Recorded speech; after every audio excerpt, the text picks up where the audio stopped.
FlexSim is constantly evolving, and every year new updates and improvements come out. But the next speakers will talk about what else FlexSim has in store under Autodesk wings. He also flew in from the US, and it's a FlexSim software development engineer. He will give a presentation titled FlexSim Development Roadmap. You can expect a lot of sneak peeks and news. Jonah Kendell, join us and talk about something. Thank you. Again, like you said, my name is Jonah Kendell. I've been a software developer with FlexSim for about 2 years now. I was there during the acquisition.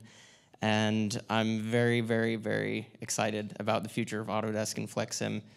And I'm very excited to show all of you guys the amazing features that are going to be coming out soon. So let's get right into it. So here's the safe harbor statement again. Don't make any purchasing decisions based on the things that I share with you today, because these are all just plans, and plans can change. Hey, I'm making no promises, but I'll try. My wife married a much skinnier guy. I didn't used to have this little pouch right here, so I should have said that to her. Yeah, there's no guarantee of the timeline, but we're hopeful about all of this. I'm going to go over the release timeline again, kind of like what Roger did. Then I'm going to go over the recent things that have come out that you may not have if you have an older version of FlexSim. And then I'm going to go into the things that are currently being worked on today, yesterday, that are going to be coming out soon. And then Roger touched on most of the future plans, so I'll just kind of briefly go over those again. So December, April, August is the release schedule. LTS, the long-term support, we support that. It's the 0.0 version, and we support it for 16 months, from December to April. That's how it's always been in the past, and expect that to stay the same. We don't have any plans to change our scheduling or of release timelines. So we maintain that LTS version and the stable version, which is the current version. Right now it's 24.2, and in December 25.0 will come out. So in 24.2 that just came out, the curve fitter is meant as a replacement for Expert Fit, and you can use it to find an empirical distribution for your data, find the curve that most accurately represents your data to use that distribution. It's very easy to use, even though it might not look like it. Just a little tutorial will get you the basics. You can see your data in the red, and the blue is the theoretical curve for which you can use to sample data from. You can set min and max boundaries on that so that it will resample if it's outside of the bounds. And there's a whole bunch of different distributions that you can choose from. So you select the one that you would like to use, and then you can see the refitting going right there, and all of the samples right there. Process flow debugging is one of my new favorite features. I've been wanting it for the whole time that I've been at FlexSim. The ability to set a breakpoint on a process flow activity allows you to set that, and then the next time a token will hit that activity, it'll stop the model and enter debugging mode, so you can step to the next activity with that token, or step to the next activity that any token hits. So that's a very useful feature for figuring out what the heck is going wrong with my process flow. I personally took on this project of making A-star improvements. The A-star grid is now an object, technically, so you can drag it and manipulate it easier with the manipulation handles, raise it in the Z direction much easier than before, and you can drag A-connect to the grid, any object or fixed resource, to add that object to the A-star network.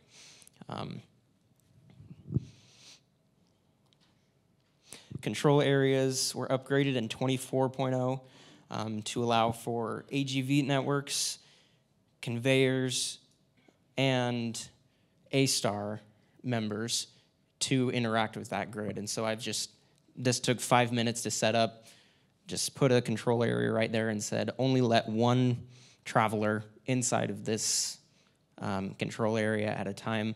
So it's really useful for zoning, clearing off things if you need to have AGVs traveling across a path and don't want people to cross that path.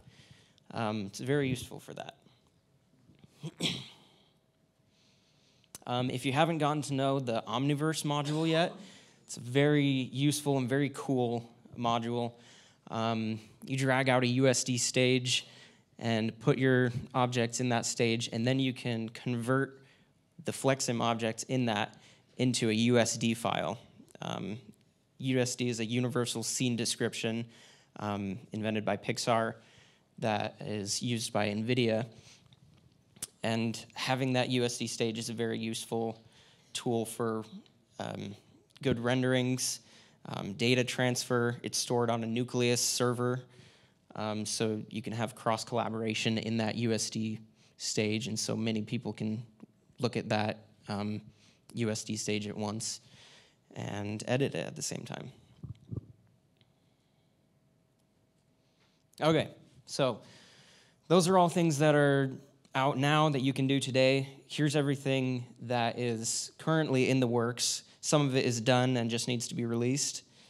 Actually, pretty much everything that I'm going to show right now. Yeah, it's all going to be released in October. The main thing is the Autodesk Interop module.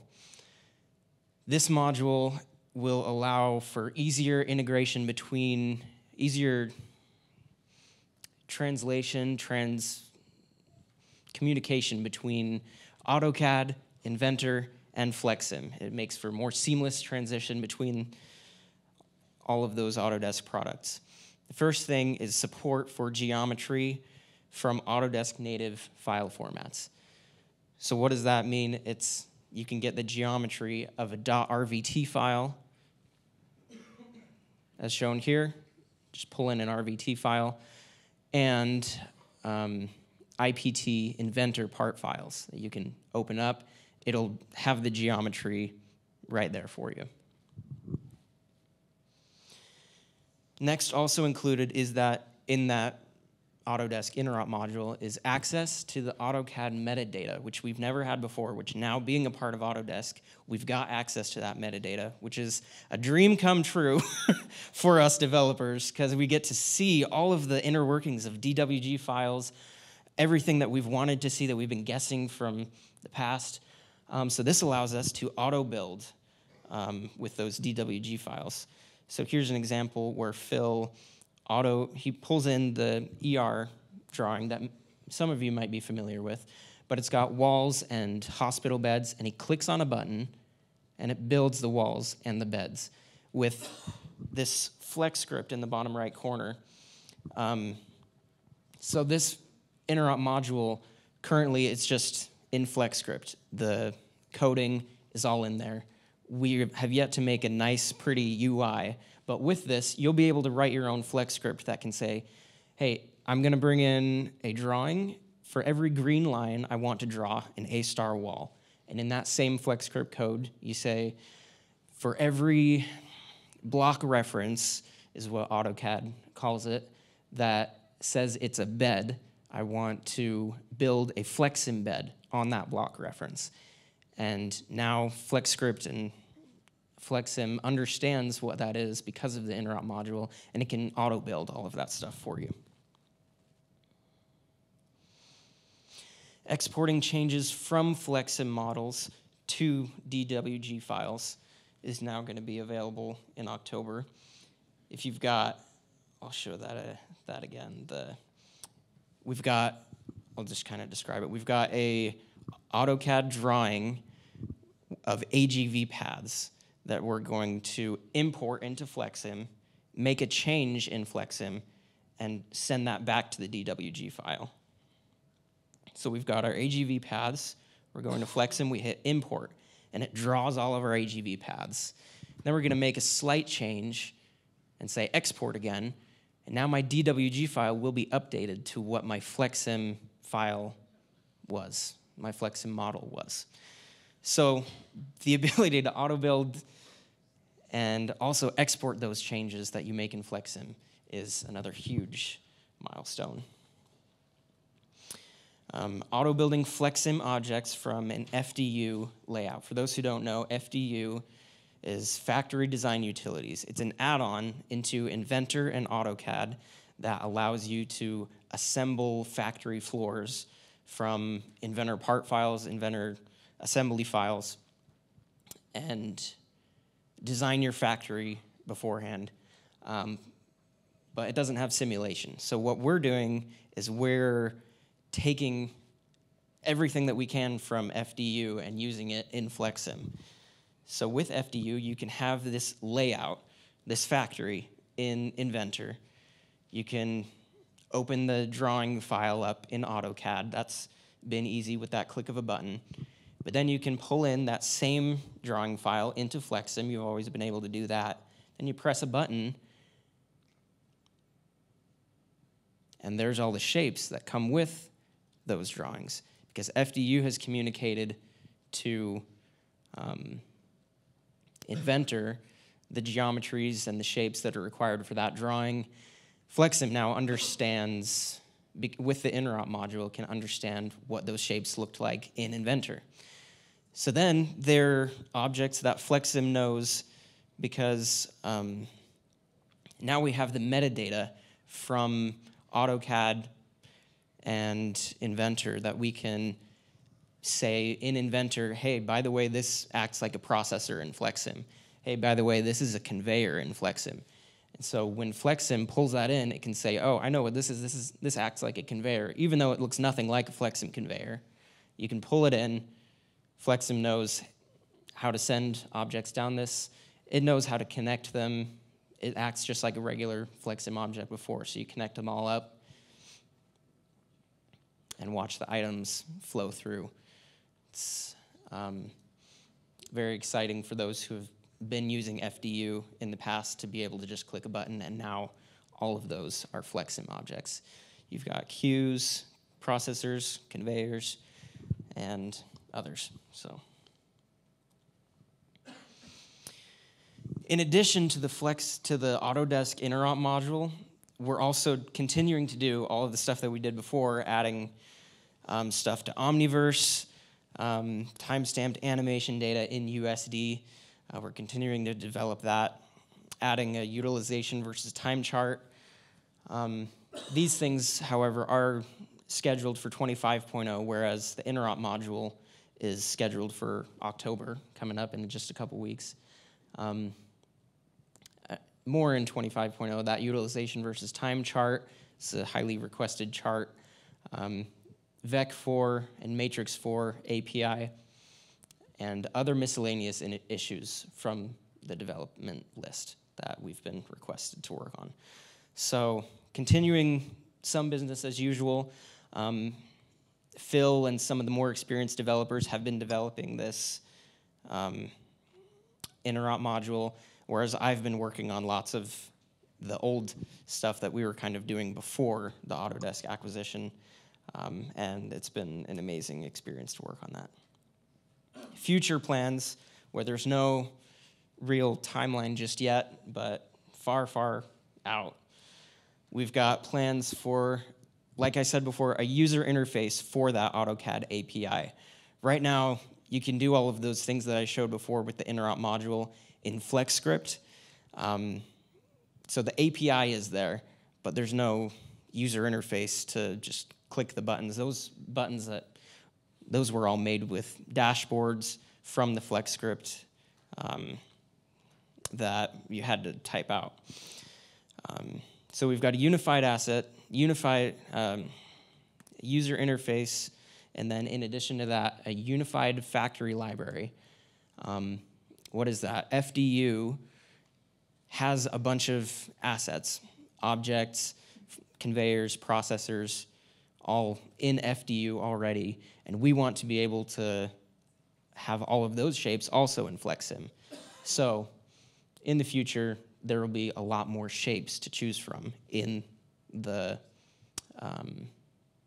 object library. In addition to that, the ability to change an object's class, say you pull in some Revit file and FlexSim doesn't know what it is, you'll be able to say, this acts like a processor, this acts like a conveyor, change the class after it's already been imported. That's on the horizon. And then what Roger touched on was the factory simulation in a web-based Fusion ecosystem, in addition to FlexSim currently as a standalone desktop product. So we want to add the factory capabilities that FlexSim has to Fusion, and we'll likely do that with the existing technology that exists in the FlexSim web server, if any of you have used that. We've already got something that connects to a web server, and we're gonna build on that and make it even bigger and better in conjunction with Fusion, so that we can add that to the Fusion ecosystem, because we want to be able to run and edit FlexSim simulations in that Fusion ecosystem, making FlexSim a platform service integrated with Fusion, as well as just the standalone desktop application.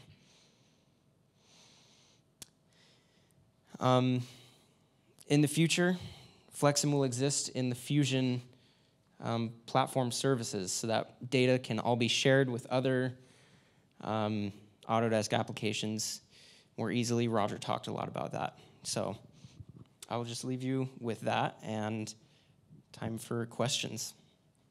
Thank you. Yes? Yeah, there is some question. Okay, so it's a question about interpolation of the polylines from conversion from AutoCAD to FlexSim AGV. Yes. So let's say that you have, for instance, a line that is made from 3 points, but it's a straight line in AutoCAD.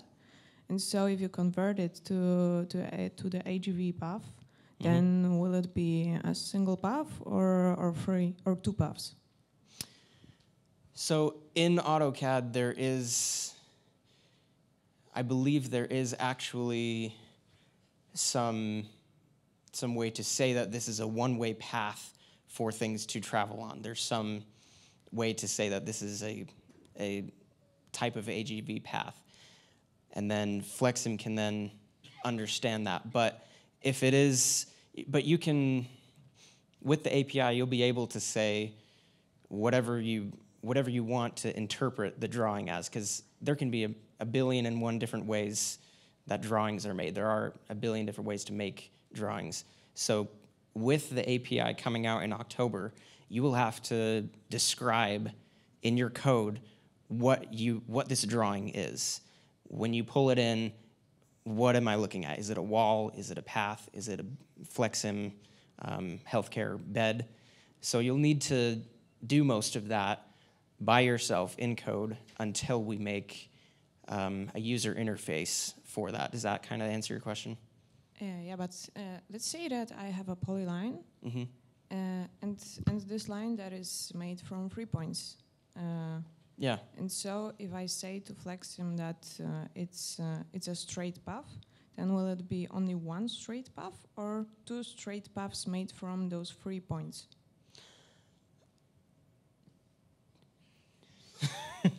Two straight paths made from that straight. I'm trying to understand your question.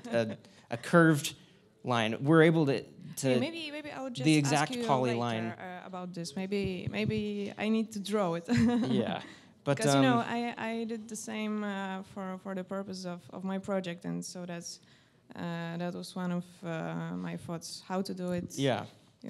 Okay. So you can have those curved lines, and it'll bring the polyline directly into FlexSim with this module. As seen right there in that AGV path, I believe that there are polylines in that. I'm not quite sure, but there are definitely curved lines in it, and they're all being brought in to FlexSim, exactly how they are presented in AutoCAD. So hopefully that answers your question for now, but in October, when everything is released, hopefully it'll be a little bit more clear.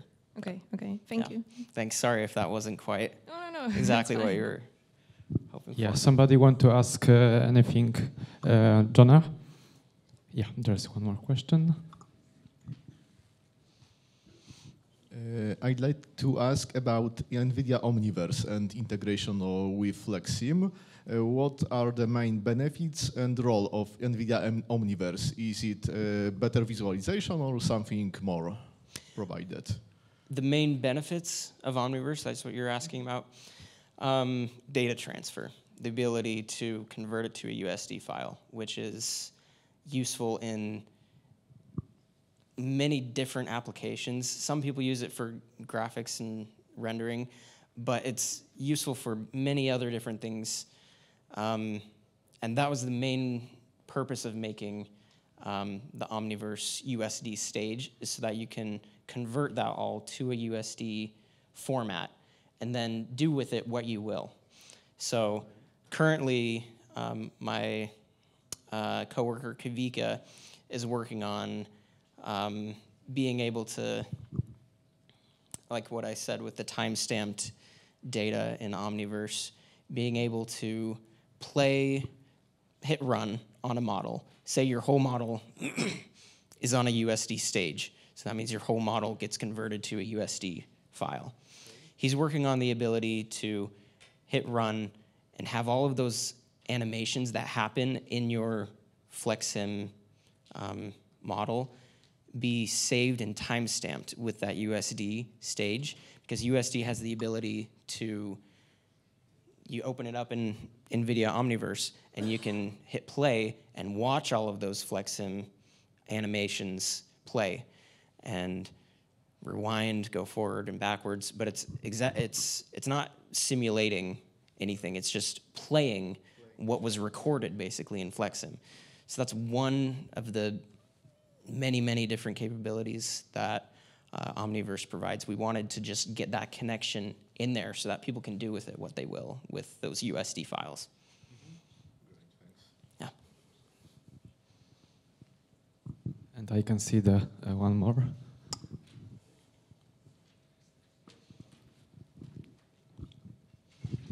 So the question is regarding the A-star module. There are some improvements in this new release 24.2, but are you taking into consideration to further improve it in order to have like real-life pathways for not for the AGVs, but for the transporters? Because in the current state, if you use A-star for, I don't know, a fleet of transporters, these transporters, they try to find the shortest route. Of course, this is what the A-star does, but it does it in a very, very unrealistic way. So they are using these diagonals instead of some kind of curves. Yeah, is there a way to mimic the real way of the transporter working in a real life?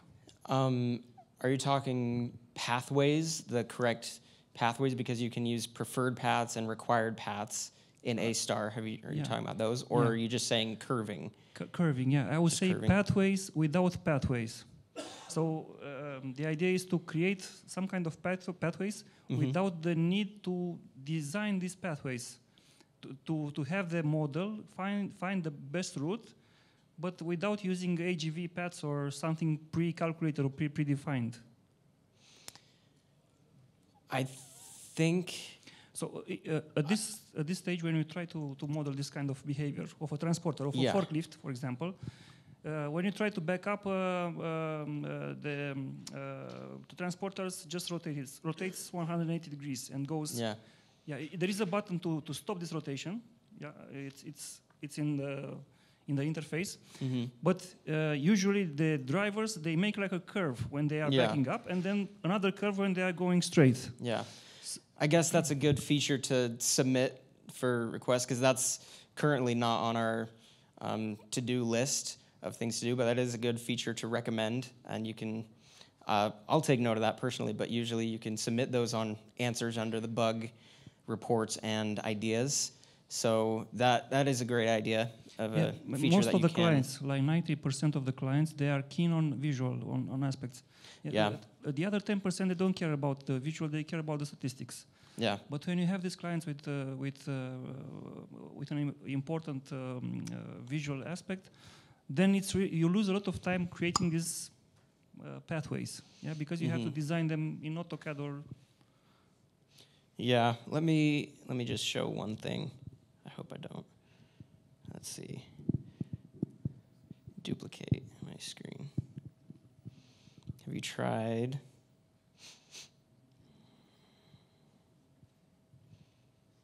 So here's the grid.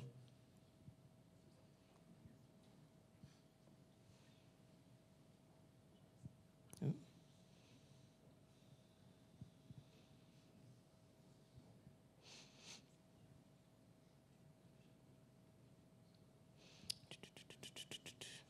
Show travel threshold. Behavior. Stop for turns. There was a smooth, I believed there was a smooth, smooth rotations. Maybe it's not here. Path routing, deep diagonals, right angles, diagonals. But I will take that and get back to you on that because I believe that is a feature that could be added or implemented better. Yeah, it would be a lot a time saver. Imagine you have, for example, you have some fixed places where these transporters, or let's call them robots, they need to drop some items. Whenever these places are changing their position, you need to redesign the whole pathways. So it's back to the drawing board. Yeah. Okay, thank you. Yeah. Thank you very much. And one more question. Okay, the last, I think, because we had to continue our program. Hello, Okay. Vedran from Hello. Gufro speaking. So I'm interested in this part of the mannequin. So there is an operator, and I saw once, I think there is a video that is showing skeleton with the joints and with everything. Do you have any, let's say, plans into the ergonomic simulation? Not currently, no. But, you know, again, with that, we're always willing to accept new ideas. We've been spending most of our time on this interop module, but we're still accepting new bug reports, new improvement ideas. So that is another great feature to request on answers.flexsim.com. So thank you. I'll submit that to them. Thanks. Okay. So let's us all thanks Jonah for a great presentation with a big applause once again, please.